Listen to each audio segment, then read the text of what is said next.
जी, काफ़ी दिन हुए मैंने यूट्यूब पे कोई वीडियो अपलोड नहीं की, तो सोचा एक बहुत इम्पोर्टेंट टॉपिक पे आपसे बात भी की जाए। कुछ इन्फॉर्मेशन आपसे शेयर की जाए यहाँ स्वीडन और यूरोप के बारे में। और उसके साथ-साथ मैं यहाँ जिस एरिया में रहता हूँ उसका एक टूर भी कर लें। मैं इस वीडियो में बात करूँगा जो स्ट्रगल्स आपको यहाँ फेस हो सकती हैं जब आप यहाँ मूव करते हैं। देखिए, सबसे पहले जब आप यहाँ आते हैं तो सबसे पहला चैलेंज जो आपको होता है जब आप ये देखते हैं कि लाइफ यहाँ पे एक्सपेंसेस बहुत ज़्यादा होते हैं। आप जब अपने मुल्क से आते हैं यहाँ पे तो आपको अंदाज़ा नहीं होता कि शुरू में आते ही अकोमोडेशन की कॉस्ट और जो फूड ग्रॉसरी कॉस्ट है वो यहाँ पे बहुत हाई है, हर चीज़ की कॉस्ट। तो वो स्ट्रेट अवे सबसे पहला आप पे प्रेशर आ जाता है कि यार इतनी सारी कॉस्ट है, अगर आपको 1, 2, 3 माह जॉब नहीं मिली तो आप बहुत ज़्यादा डिप्रेस हो जाते हैं स्ट्रेट अवे। ठीक है, ये जगह बहुत खूबसूरत है, इसकी खूबसूरती में और इसकी उसमें कोई शक नहीं है, लेकिन जब आप के ज़ाती हालात आते ही यहाँ पे आपको जब थोड़ा इकोनॉमिकल फाइनेंशियल स्ट्रगल करनी पड़ जाती है तो ये चीज़ें उस वक्त आपको नज़र नहीं आ रही होती है। उस वक्त आपको सिर्फ यही नज़र आ रहा होता है कि आप अपने एक्सपेंस कैसे मीट करेंगे। तो फिर आप जॉब ढूंढते हैं और फिर आप कहते हैं यार मुझे जो भी जॉब मिलेगी मैं वो करूँगा। यहाँ लैंग्वेज का भी आपको इशू फेस करना पड़ता है। और जॉब में आप अगर अक्सर ऐसा होता है कि आप अपने मुल्क में एक अच्छी जॉब कर रहे होते हैं या अच्छा बिज़नेस कर रहे होते हैं और यहाँ पे आके आपको शुरू में हो सकता है कोई छोटी मोटी जॉब करनी पड़े, आपको कोई फूड डिलीवरी करनी पड़ जाए या आपको किसी रेस्टोरेंट में वेटर लगना पड़ जाए, तो वो एक आपके लिए टफ़ पीरियड होता है। और फिर उसमें उसमें कुछ लोग तो गुज़र जाते हैं और कुछ लोग काफ़ी अपसेट हो जाते हैं कि यार शायद हमसे ये गलत डिसीजन हो गया यहाँ आने वाला, हम अपनी इतनी अच्छी वहाँ लाइफ छोड़ के और इतनी टफ़ स्ट्रगल में आ गए। क्योंकि उस वक्त आपको ये महसूस नहीं हो रहा होता कि इस मुल्क के जो इन्वायरमेंट है या वो सारी चीज़ें जो भी बेनिफिट हैं जो कि बहुत लॉन्ग टर्म में जाके आपको मिलने होते हैं, उस वक्त आप वो सब भूल जाते हैं। और पहली तो स्ट्रगल ये होती है कि आप फाइनेंशियल एकदम आपका चेंज हो जाता है। क्योंकि मोस्टली 90% लोग जो यहाँ पे आते हैं वो काफ़ी अपना एक्सपेंस करके आए होते हैं और हर कोई यहाँ पे ज़्यादा देर जॉब के बगैर सरवाइव कर नहीं सकता। अच्छा, उसके बाद जो दूसरा इशू होता है जब आपको ये ज़रा जॉब वगैरह के मामलात हल हो जाते हैं, फिर उसके बाद आपकी अगर आप फैमिली के साथ हैं और अगर आप अकेले भी हैं, चलें अगर आप फैमिली के साथ हैं तो फिर आपकी लाइफ इतनी बिजी हो जाती है, यहाँ पे आपको जॉब भी करनी है और फिर ऑब्वियसली आप अगर यूनिवर्सिटी में एज अ स्टूडेंट आए हैं तो आपको यूनिवर्सिटी में भी साथ साथ पढ़ना है, क्योंकि आपको यहाँ पर अपना स्टेटस मेंटेन करने के लिए आप एजुकेशन बिल्कुल यहाँ छोड़ नहीं सकते अनटिल आपको कोई फुल टाइम जॉब यहाँ नहीं मिल जाती, और वो भी उसके लिए भी आपको अपनी ऑलमोस्ट हाफ़ एजुकेशन कंप्लीट करनी होती है। तो फिर आपकी लाइफ यहाँ बहुत टफ़ हो जाएगी। आप जॉब भी करेंगे, अगर आप अकेले हैं तो आप अपने घर का सारा वो मामलात भी देखेंगे, अपना खाना वगैरह बनाना, हर चीज़, तो बहुत टफ़ लाइफ हो जाएगी। ये सुनने में ऐसे लगता है नहीं जी हम कर लेंगे जाके, इतनी कौन सी बात है। तो आप ने अपने मुल्क में इतनी टफ़ लाइफ नहीं देखी होती मोस्टली, ठीक है। और तो एक तो वो चैलेंज हो जाता है बहुत मुश्किल। फिर उसके बाद थोड़ा कल्चर डिफरेंस भी है। हम जिस माशरे से आते हैं हम काफ़ी वार्म माशरे से आते हैं।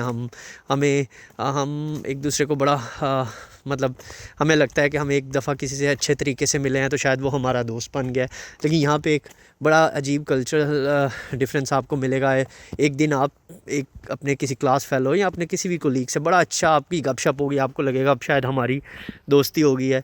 नेक्स्ट डे हो सकता है वो आपके सामने से गुजरे और आपको हाय भी ना बोले। और बहुत सारी चीज़ें हैं जो कल्चरल यहाँ पे आके आपको आहिस्ता आहिस्ता अपने अंदर चेंज करनी पड़ती हैं, और जो शुरू में बल्कि काफ़ी देर तक आपको मुश्किल लगती हैं अडॉप्ट करना, तो वो भी एक टफ़ है। फिर यहाँ पे फूड का भी थोड़ा है, ये इतना बड़ा इशू तो नहीं है लेकिन फिर भी आप अपने मुल्क के और अपने उन जगहों के खाने बहुत मिस करते हैं। और फिर जो एक और स्ट्रेस जो कि बड़ा मेन स्ट्रेस है कि यहाँ पे एक वक्त बहुत जल्दी गुजरता है, और 1 साल के बाद जब आपकी एक्सटेंशंस आती हैं, फिर आपको दोबारा जब वीज़ा रिन्यूअल करने पड़ते हैं तो उसके लिए एक नए सिरे से आपको बैंक स्टेटमेंट्स शो करनी, या एक तो वो बहुत स्ट्रेस है यहाँ पे, ठीक है। वीज़े की रिन्यूअल्स और इमिग्रेशन पॉलिसीज़ भी अब बहुत सख्त होती जा रही हैं। एक चीज़ और मैं यहाँ पे ज़िक्र करूँगा कि ज़रूरी नहीं है कि आप यहाँ एज अ स्टूडेंट आ गए हैं और अब आप कि यहाँ पीआर हो ही जाएगी। ख़ास तौर पे स्वीडन में तो अब बहुत मुश्किल होता जा रहा है यहाँ पे पीआर हासिल करना, क्योंकि जॉब की सैलरीज़ इन्होंने इतनी हाई कर दी हैं कि उस लेवल की जॉब ढूंढना बहुत मुश्किल है।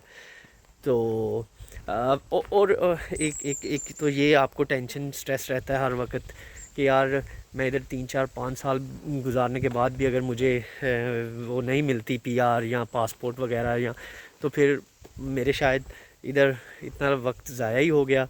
ये डर हर वक्त आपको रहता है। और चूँकि आप अपना बहुत कुछ स्टेक पे लगा के यहाँ आते हैं, काफ़ी सारी इन्वेस्टमेंट करके यहाँ आते हैं, और मैं आपको सही बताऊँ तो जितने पैसे आपको चाहिए होते हैं यहाँ आने में 3-4 साल तो वो लग जाते हैं पहले आपको सिर्फ वो ब्रेक इवन पे आने पे।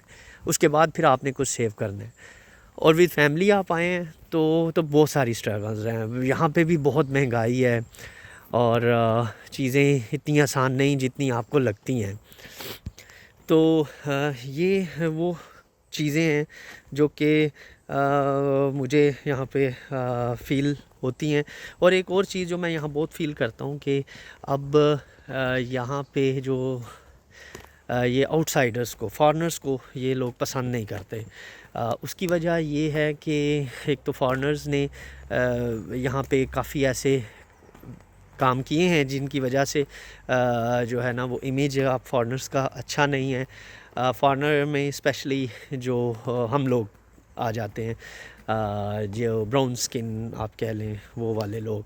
और लेकिन खैर 5% लोग अगर जिन्होंने यहाँ पे अब्यूज़ किया भी है, तो 95% लोग या 90% लोग तो अच्छे ही हैं, यहाँ पे मेहनत कर रहे हैं और टैक्स भी देते हैं, काम भी कर रहे हैं, यूनिवर्सिटी को फ़ीस भी दे रहे हैं। लेकिन वो ये चीज़ नहीं देखते यहाँ के लोग, जब इनका पर्सपेक्टिव बहुत स्ट्रॉन्ग बन जाता है। अगर ये इनको अब लग रहा है कि माइग्रेंट्स इनके मुल्क के लिए अच्छे नहीं हैं, तो ये सबको एक ही नज़र में देखेंगे।